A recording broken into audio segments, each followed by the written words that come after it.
পুরুষ কিসে আটকায়? কেউ বলে রূপে, কেউ বলে গুণে, আবার কেউ বলে রূপবতী চাইতে ভাগ্যবতী হওয়া জরুরি।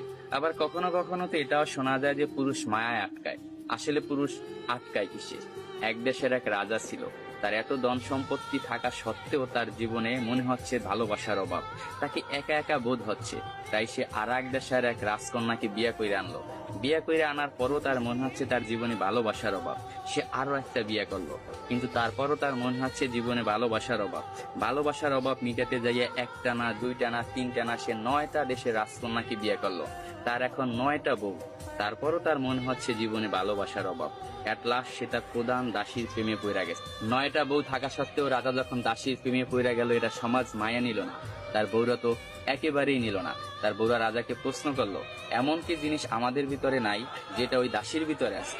আপনার যদি বউ দরকার হয়, আপনি অন্য কোনো রাজার মেয়েকে বিয়ে করবেন, আপনি দাসীকে কেন বিয়ে করবেন? তখন রাজা বলল, 9টা বউ থাকা সত্ত্বে আমি রাজা হইয়া দাসীর কেন প্রেমে পড়লাম, এটা শুধু আমি তোমাকে না, পুরো বিশ্বকে দেখাবো। এটার জন্য আমি কালকে বড় একটা অনুষ্ঠানের আয়োজন করা হবো। ওই অনুষ্ঠানে আমি প্রমাণ করাই দেব আমি রাজা হইয়া কেন দাসীর প্রেমে পড়লাম। পরের দিনকে একটা বড় অনুষ্ঠানের আয়োজন করা হলো।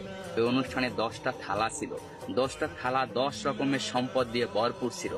কোনটায় টাকা, কোনটায় সোনা, রূপা, হীরা, মুক্তা ইত্যাদি ইত্যাদি দিয়ে 10টা থালা ভরপুর করা হয়েছে। 10টা থালা ভরপুর করার পর রাজা সবাইকে বলল, এই 10টা থালায় 10 রকমের সম্পদ আছে।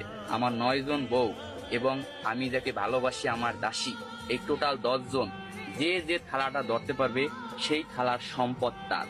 এই কথা শোনার সাথে সাথে তার যে 9টা বউ ছিল দৌড়াইয়া যাইয়া এক একজনে এক একটা থালা ধরলো, কিন্তু তার যে দাসী সে দাঁড়াই ছিল, সে কোনো প্রকার থালা ধরলো না।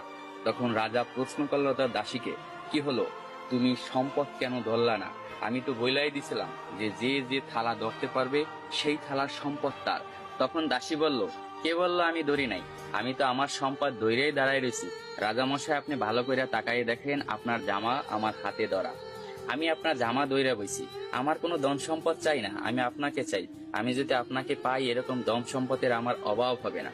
আমি কিছুই চাই না, শুধু আপনাকেই চাই। আমি তাই আপনার জামা দইরা দাঁড়াই রেছি। তখন রাজা অর্থ হাসিতে হাইসা পড়লো এবং সবাইকে বলল, দেখো রাজদরবারবাসীরা, তোমরা সবাই দেখো, রাজার 9টা বউ থাকা সত্ত্বেও রাজা কেন দাসীর প্রেমে পড়ছিল।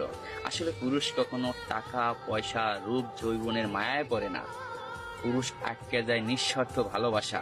পুরুষ তাই নিঃস্বার্থ ভালোবাসা। পুরুষকে যে নিঃস্বার্থ ভালোবাসবে, পুরুষ তারই হবে, শুধুই তার।